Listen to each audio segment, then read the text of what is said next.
we'll make a complex world easier to navigate.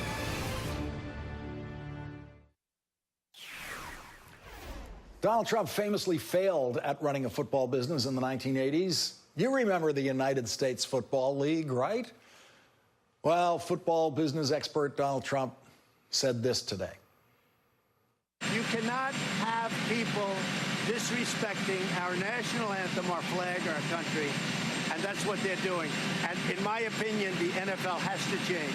Or you know what's going to happen? Their business is going to go to hell. And most importantly, the fans agree with me. I mean, largely the fans agree. Yeah, largely the fans agree.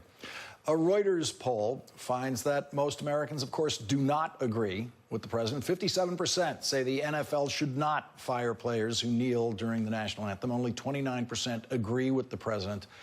And joining us now, Colin Allred, a civil rights attorney and a former NFL linebacker who is currently running for Congress in Texas, and also with us, Jason Johnson, politics editor at TheRoot.com and an MSNBC contributor. And Colin Allred, your reaction to what the president had to say today and what he's been saying this week. Hey, Lawrence, thanks for having me. You know, there's not many left, but I played with some of the guys who have chosen to take a knee, and I can tell you they are not SOBs. They are thoughtful guys. They're guys who've done a lot of good work in their community.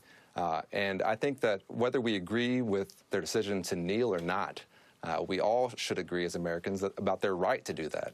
I don't think we want the President of the United States going around picking what kind of speech is acceptable and what kind of speech is not. And so I've been appalled by these comments, and I think it's just a pattern of divisiveness that we've seen from President Trump. The New York Times reports that the president's advisors are not particularly happy about this, and that that Trump responded to his advisors by telling people that it was a huge hit with his base, making it clear that he did not mind alienating his critics if it meant solidifying his core support. And Jason, this is a politician who simply cannot do basic arithmetic. His core support is down in the 30% area somewhere, somewhere in the middle of the 30s at a maximum. And working to hold on to them, doing anything to hold on to them, is a complete waste of his time. It's a waste of his time. It's a waste of his time 3 years out from a re-election campaign. It's a waste of his time when he should be negotiating in the Senate. But, Lawrence, here's the other thing. It is an absolute repudiation of his 2-year campaign where he claimed that he was an American president who would care about business. He is attacking the most popular sport in America and turning it into a dividing line at a time where it should be providing people with joy and providing money for vendors and everybody else like that. If you look at the list of companies Trump has attacked, Macy's, the New York Times, Amazon, Apple, all those things tend to do better after he attacks them. So if he thinks that he's going to rally his base, that's fine, but he's also rallying other people to watch football in defiance of him. And Colin, the American sports entertainment complex, and American professional sports has built giant TV networks in support of it, ESPN and others. That is a massive business, a massive industry in which no element of it can be sold off to another country. You can't move those National Football League jobs to China, as Donald Trump is so fond of telling people to be afraid of. Here is a domestic industry that is hugely popular, and as Jason says, there's the president attacking it.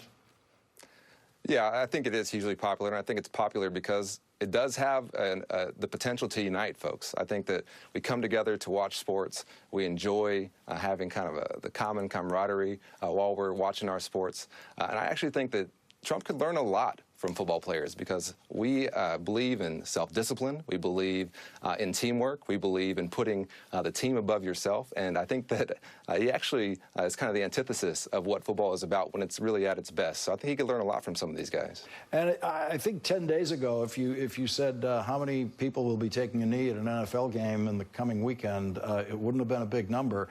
Here's what Kareem Abdul-Jabbar wrote in The Hollywood Reporter. He said, "This marks a decided shift in the sports and entertainment industry's role in political resistance to the Trump administration's assault on American values and constitutional civil liberties. And Jason, no one saw this shift, this moment that Kareem described so well there, saw it coming. Donald Trump created this.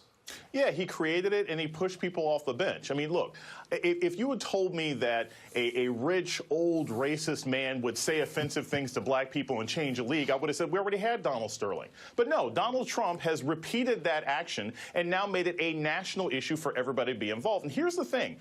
Once people get involved in activism and they recognize the actual changes that they can make, yes, you're going to have the racist attack Mike Tomlin in Pittsburgh. That happens all the time anyway. But your average everyday player who's like, wait a minute, I took a knee, I stood for something, I didn't lose my job, I didn't lose endorsements. It's going to make them more active in the future. And that's exactly what Donald Trump didn't think was going to happen. Colin Allred, quickly before we go, are voters talking to you about this in your campaign for Congress in Texas?